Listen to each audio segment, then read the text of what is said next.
Hello, Devlin here, and welcome to another Mondo Nostalgia. I'm excited because I'm not alone today. I am actually on a social distancing date, so anybody thinks that we're sitting side by side, we are not. We are a good couple of meters away. I won't say what we were doing earlier, but no, anyhow, I've got a good friend with me. If you've listened to my podcast before, he's been on a couple of them, and he's a great musician, a improv performer and teacher, and just an overall renaissance man. Great guy. Talking about Gary Reid. Hello, Gary. Hello, sir.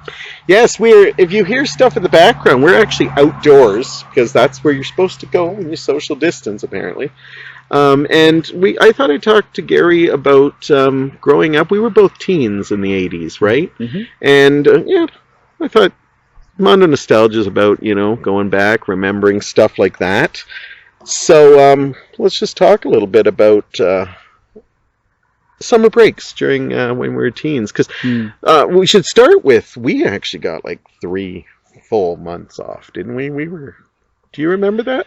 I know it was... Because I know kids now get really ripped, but they get a lot of holidays through the year. Yeah. But we used to get out in early June, late May. It was early to mid-June, because it would be before my birthday's at the end of June. So for me, it was always before my birthday. And we would be back sometime after Labor Day, from what I remember. So I remember our summers were really long, and that's a good thing. It might have been because we were young and had less to do. Yeah. Well, let's be honest. When we were kids, we probably still thought it wasn't enough time. Well, that's just it, right? You get as much in as you can, even if you're just laying around on the grass getting dirty. Yeah, well, sometimes that's all we did. Yeah. Like, didn't we just, have sticks with hoops and we ran around and, the entertainer was playing? Okay, it wasn't that bad. Maybe the decade before the 80s, when we were doing Red Rover and you were a teenager in the 80s as well. I actually, 83 was when I became officially a teenager. So, because we're only 2 years apart, I think. Mm-hmm. Yeah. Were you like a typical kid? You looked forward to summer? Or were you big, I love school, I want to stay in it? I knew some of them, but I refused to be friends with them because I was always like, summer, thank God. Well, I always loved summer because, obviously sleeping in. There was some things about... Okay, I never liked school in the sense of the social aspect of it. I always felt like a pariah. But I did love the education. I loved Mom taking me for, new pencil crayons and all the kids stuff. Yeah. Back to school stuff you're excited about. I kind of, I'll have to admit, I did like and then when you got there, it was just kind of like, it's school. Yeah. But I got new pencil crayons. Yeah, but sometimes you'd meet a new friend or there'd be a new classmate. Sometimes there was some interesting, wonderful developments. Absolutely. The one thing that I miss about the younger years, and this I don't know when this changed, but do you remember we would watch from right around the beginning of school year, we would watch every week we would watch an episode of our favorite shows. And then as summer holidays kicked in, we would watch those shows in chronological order again throughout the summer. Yeah. And by the time that was over, the new season was coming up. Yeah, that's very true. You can't really set your watch to that. Doesn't seem like... No, they just put any episodes on now, but... now, a new episode. Weren't they always, Yeah, well, and I think that's why we went out a lot and played, because a lot of it was repeats. And sometimes that was good. I remember spending a lot of summers, going to my friend's house because they had Channel 29 and they had cable. And that's where they had all the good repeats like Brady Bunch, Bewitched, Munsters, Gilligan's Island. Yeah. We didn't have that, so I was always like a whore to go over to a friend's house and can we watch TV? But we went out and played. I remember, I remember doing stuff like playing hide and seek with the whole neighborhood and stuff like that, and tag and chase, which was kind of like hide and seek. Even like hockey, street hockey. We're Canadians, so you had Did you? Oh yeah, a lot of that. Was it just like we see in Wayne's World with the? Because I remember with the nets and the big car. If you're on the road, that's not. If you see that in movies for you younger people, that actually does happen. I'd like to still say not as much now. Yeah, I don't think so. No. Although we're also getting a lot more of the newer generations are getting designated hockey facilities. There's one behind the one school, Queen Mary, right behind it. There's a portioned off you can't get through that part of the street. It's all fenced off, and there's an actual hockey rink for ball hockey for kids. Yeah, I remember that more than like the whole neighborhood going to play baseball or something like that. You know, you see in the old movies, you know, let's go play baseball, but you need a lot of people to play baseball. That was a problem with baseball and even with football, because, I mean, yeah, you could play 5-on-5 in football, but 2-on-2 football is pretty, you know, like the one guy huts the ball to you and then he runs and the other guy counts steamboats and then chases you. And touch football was always touch up to a certain point, and then somebody get pissed off, and then one-hand touch, two-hand touch, yeah. I never played that stuff. That was a little too rough for me. We'd play tackle, but it would have to either be snow or grass. We wouldn't do tackle on a hard ground. My parents, if they found out I did stuff like that, they would wrap me in. They'd wrap me in bubble wrap. I was very protected. I think they literally bought us a swimming pool, so we would be the neighbors that all the kids come to, and then they could watch.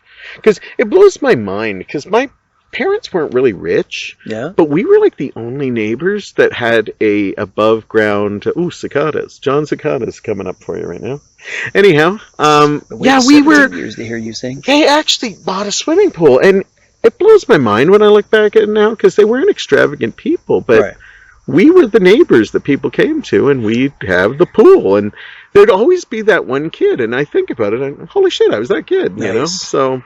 Yeah, see, we didn't even have a kid in our neighborhood that had a kiddie pool, like the little plastic ones where you slide down. Yeah, Mr. Turtle. Yeah, that kind of.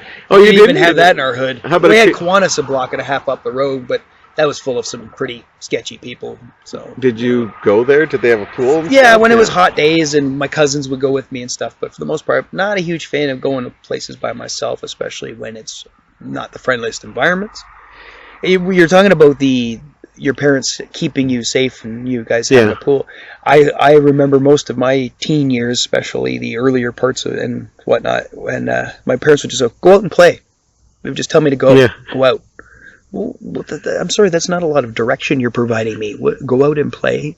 See, I lucked out with that, and I'm not trying to say my childhood was better than yours, but we had a little neighborhood, Fife Street, if you're in the Hamilton, Ontario area, and all the kids kind of knew each other, so when the parents did say go out, you pretty much knew you were at one of the kids, and it was one of those, like, Leave It to Beaver things, where it was like, you know, well, I'll call your parents and let them know you're staying for dinner kind of thing. Yeah.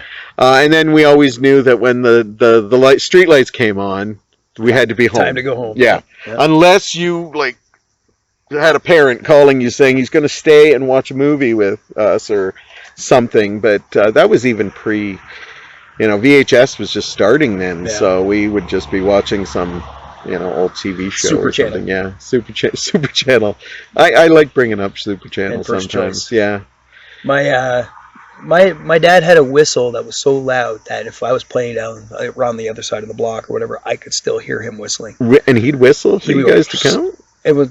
Well, it was just you. Yeah, it was you. He'd do a whistle, and my ears would pop. I'd be like a dog, and I knew. I'm like, that was my dad. It's kind of good that, like, I know you eventually had another brother, but imagine if you had like 5 kids and it was like, Sound of Music, where every kid has a different whistle. That's Gary's whistle. Do you have nice memories of your summer, those? Like, yeah. Or am I bringing up bad childhood memories talking to you this? No, there's a lot of times where, and I don't know if they were like, I'm pretty sure they were between the 80s and the 90s.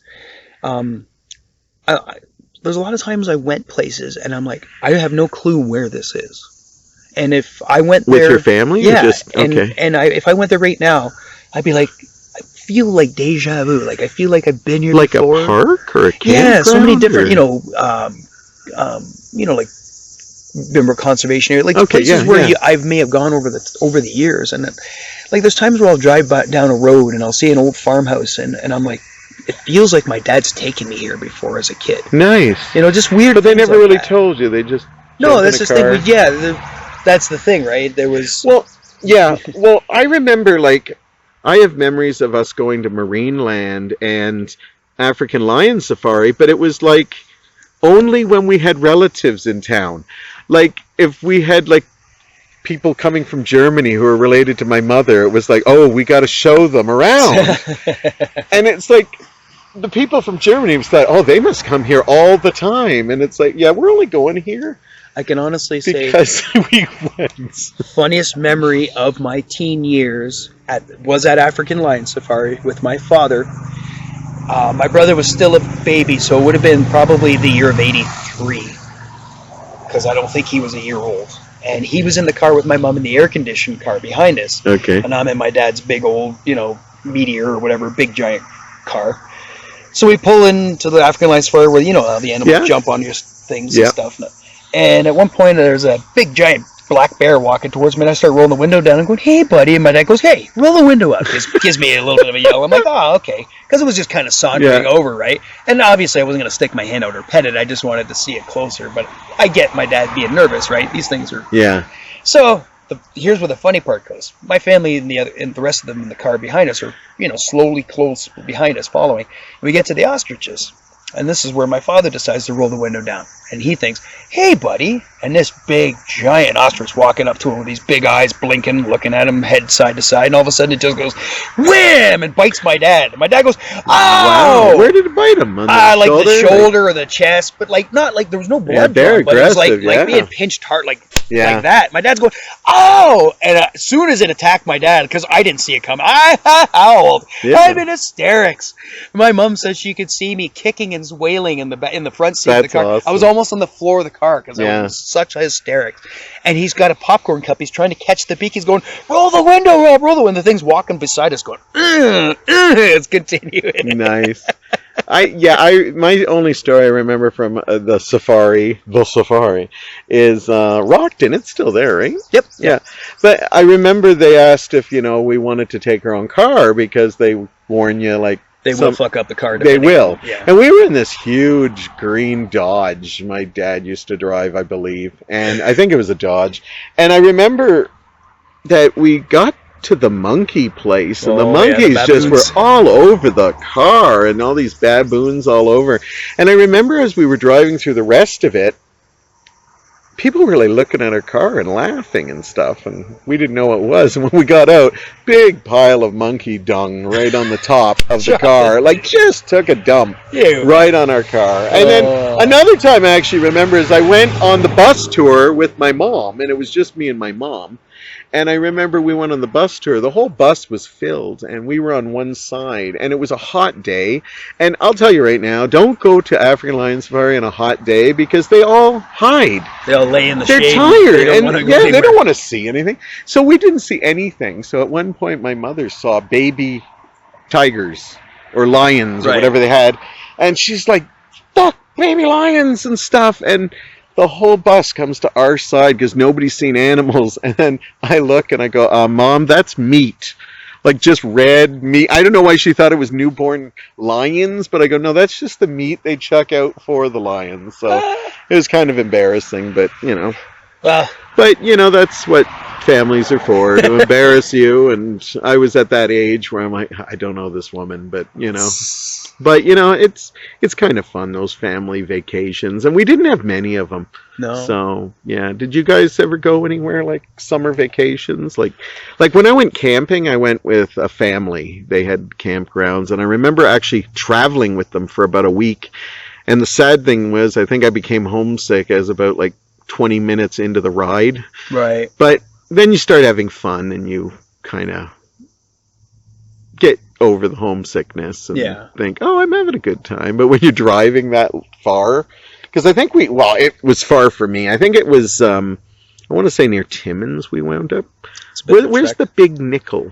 Sudbury. So there's where we were, because I know I went to see the Big Nickel and stuff, and they had a campground. It was kind of fun. So, yeah. Did you guys ever do camping or anything like that? I can remember early on, when my brother came into the picture, early 80's. So my parents didn't do a lot of, with a brand new kid, they're not going to be dragging them around. But a few years later, when I started to be a little old enough to camp on my own, the one year my father started off, I went with a friend of mine and our other friend with their parents to this campground. And we liked it so much that we wanted to go back.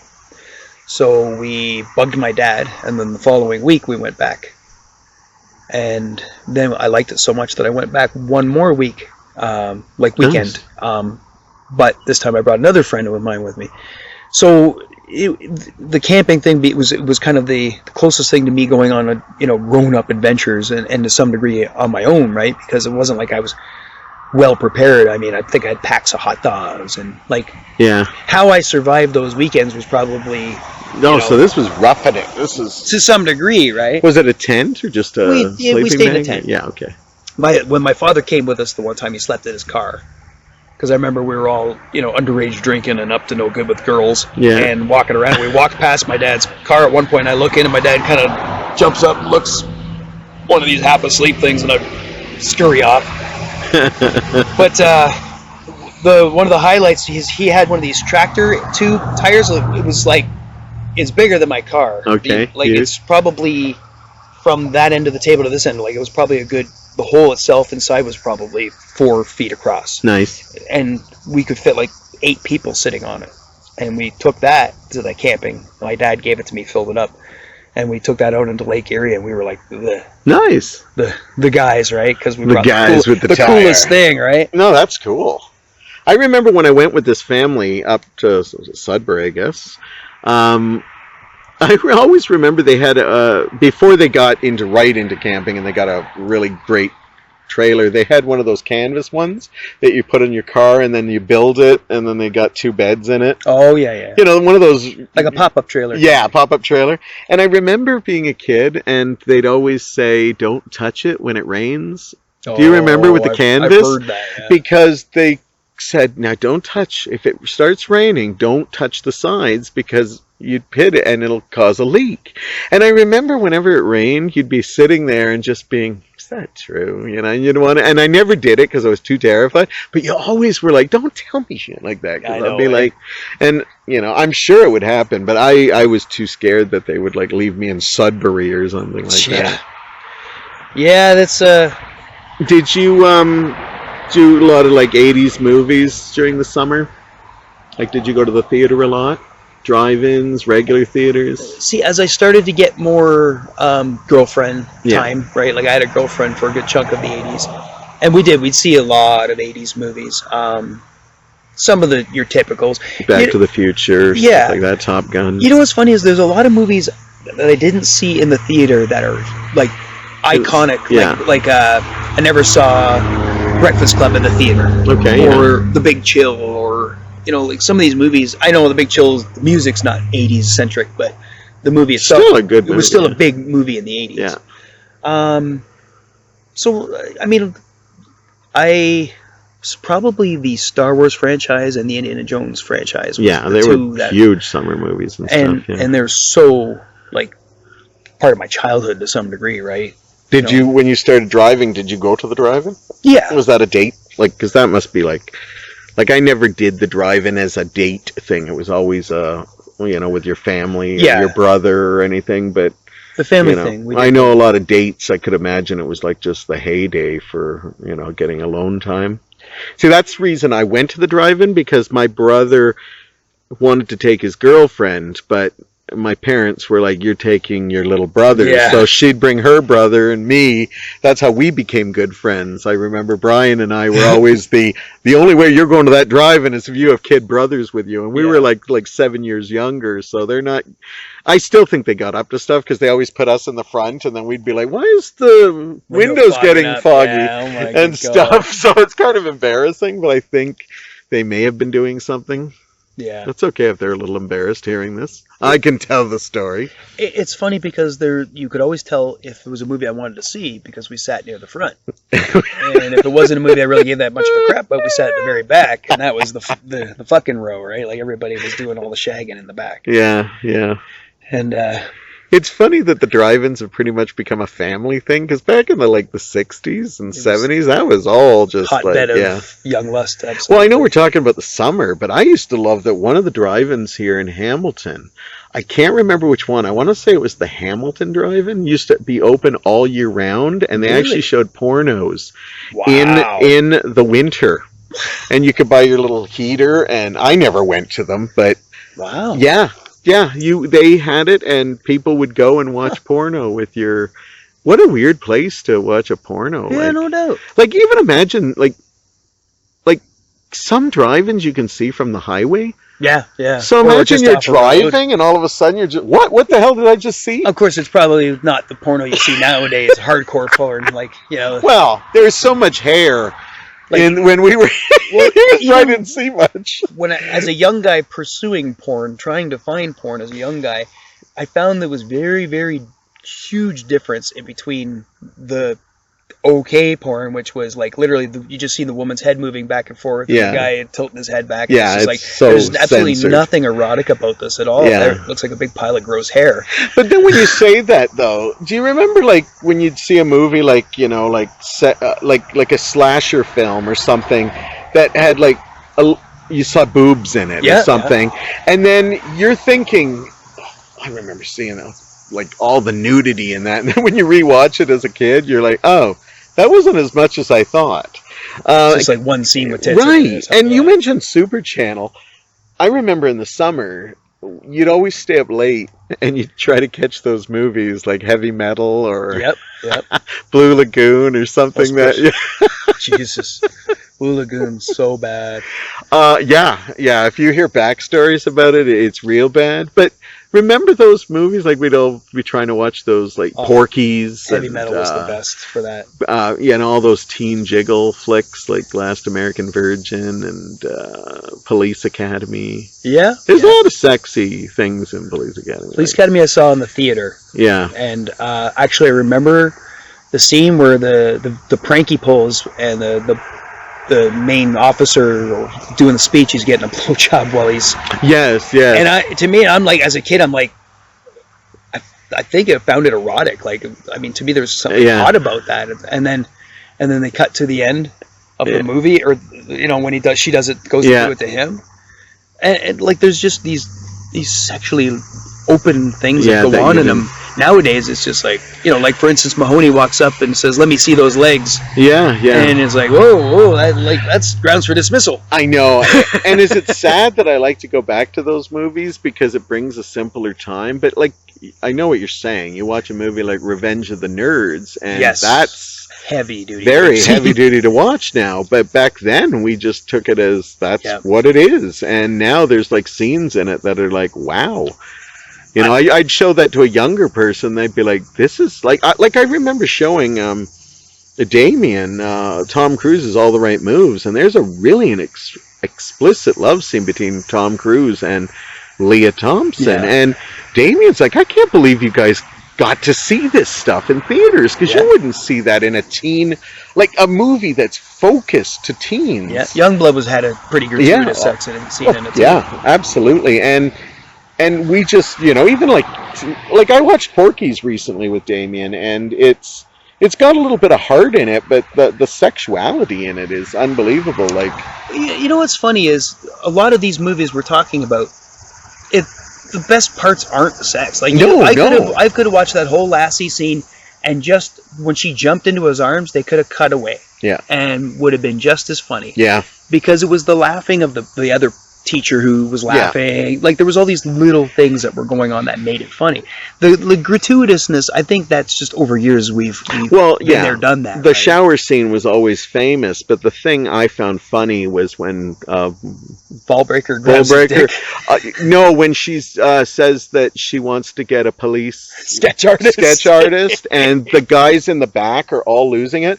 That scene still holds up really well because you see a lot of them are like not laughing, and by the end of that sequence they're all just in hysterics. Well, like, let's line them up, teen boys, let's line them up, and I can recognize their, you know, she's doing it with such a straight face. Like, she's so serious. But the thing we forget about is there was a little bit of heart to those movies too. Right. There's a lot of sexuality in Meatballs, but the relationship between Bill Murray and the kid, is that's a sweetness about it. And it's not just like, you know, gross out comedy or stuff like that. Yeah. What would be your soundtracks for a summer? Like did you get control of the radio when you were driving with your car, or is your dad very much?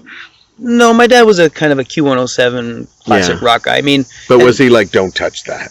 You know what? Because my dad let me fiddle with the knobs. That sounds so horrible, but I meant on the car radio. Yeah, no, I think most part I probably wasn't touching the radio. I do remember songs that, I remember driving down to Florida as a kid before the 80s, and the song Muhammad Ali came on. Okay, yeah. Do you know what I mean? Like, so... Black Superman? Yeah, you know what I mean? Like, it's weird when certain songs come on, you're like, oh, I remember this. Yeah. Like, I remember Shambhala by Three Dog Night when I was great song. sitting out in the sunshine somewhere at some summer thing, and I don't know, it might have been in the 80s, I can't remember. But the soundtrack, for me, like, I think you got to take into account some of the movies that we watched, because I don't know, was Grease in the 80s? No, 70s. But they re-released it a couple times. But I mean, I know a lot of music that came out in the 80s as, like, for instance, like Van Halen Jump was a huge song. Absolutely. And I didn't find it to be my favorite Van Halen song, but it was big. Yeah. Right? Bon Jovi was a big one, especially the song Runaway, which actually turned me on to Bon Jovi. Yeah. It's a pretty heavy-duty song. Yeah.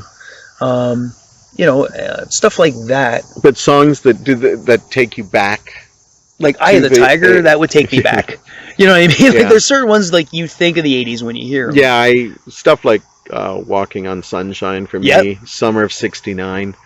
That will always be, like, to me, one of my favorites. Cuts Even like I know it's 70s, but it's Paradise by the Dashboard Light is so summer to me, and Night Moves, which is 70s. Yeah. But it's funny because Night Moves, again, I didn't know what that song was about until I was older and realized, oh, yeah. But it's also one of those songs that when I listen to it, I loved it as a kid, but when I'm older, I now get what that song's about, because it's all about growing up and looking back. Yeah. And I actually mentioned this, I think we've talked about it, how songs by like Bruce Springsteen and John Cougar Mellencamp. Well, your Glory Days would be an 80s tune. Right.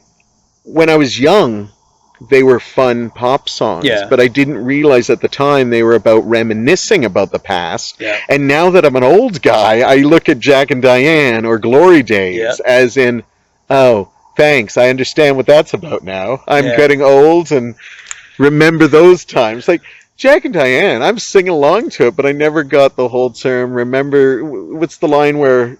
Let it rock, let it roll. When you're 16... Change remember those times and make us women and men. Right, and it says, so remember those times because they're not going to be around that long. As long as 16, as long as you can, changes come around real soon, make us women and men. Oh, that's a beautiful line. But it's funny, as a kid, you're just singing that, and then when you're older, you're like, oh, I know what that means. Even songs that he did, like Cherry Bomb or Thunder Road, have that. I never went drag racing or anything, but I get that that's an homage to when he was a kid. I know, like, John Cougar is a really good example of just that singing about. And well, that's the funny thing is we're talking about the 80s. John Cougar in the 80s. Yeah. John Cougar Mellencamp. Yes. And now John Mellencamp. Yeah. No, same guy. I will always call him John Cougar Mellencamp because I always thought John Cougar was cool, but I respect he wants Mellencamp in there. Well, when he threw it in there, I didn't know what the hell. Yeah. I was like, who the fuck is John Cougar Mellencamp? Yeah. Yeah. And then I'm like, oh, that's his name, John Mellencamp. As we wrap this up, did you prefer Frisbee or lawn darts in the 80s? Because I just did a tribute to lawn darts because we come from that bad... did you ever play lawn darts? Yeah, very much so. I loved lawn darts. As I've gotten older and become way better at throwing a Frisbee, I love Frisbee. Have we ever played? Yes, we have. I believe Last summer we played. See, even old guys can play Frisbee. But the lawn darts thing was just open for mischief, and luckily I wasn't a sociopath. But there were borderline moments where I could have really killed somebody, hurt somebody. And in retrospect, now I like shuffleboard and bocce ball, which is kind of like lawn darts. You introduced me to bocce ball. So, well, you don't lob. Well, I mean, you can far distances, but I mean, you introduced me to bocce ball, and I really enjoy it. Yeah, it's but Frisbee, when I was young, my father tried to teach me to throw a Frisbee, and he was really stubborn, and I actually can throw it the way he wanted me to now, But for years, I was the most embarrassing person in the world to throw a frisbee because it would go way sideways this way. I would throw it into the wind and it would send it the other way. Like no matter what, it was hurting somebody. I agree with you on that. As I got older, I actually started getting better at frisbee. Yeah. I still can have the wayward one, but I think everybody can. Frisbee golf's it's kind of on my list of things I wish I want to do. I've heard of people doing that, It's but a lot it of looks kind of fun. Yeah. Well, Gary, thank you for reminiscing with me. Thank you. Although we're not that old, Connors. We're still making summer memories. We're here. We just took a wonderful drive, had a nice dinner, and God only knows where we'll wind up. Just watch the sunset. Yeah, we're actually got the sunset rolling in now. So thank you for joining me, and we will have you on again talking about some subject too. Thanks. We will see you next time.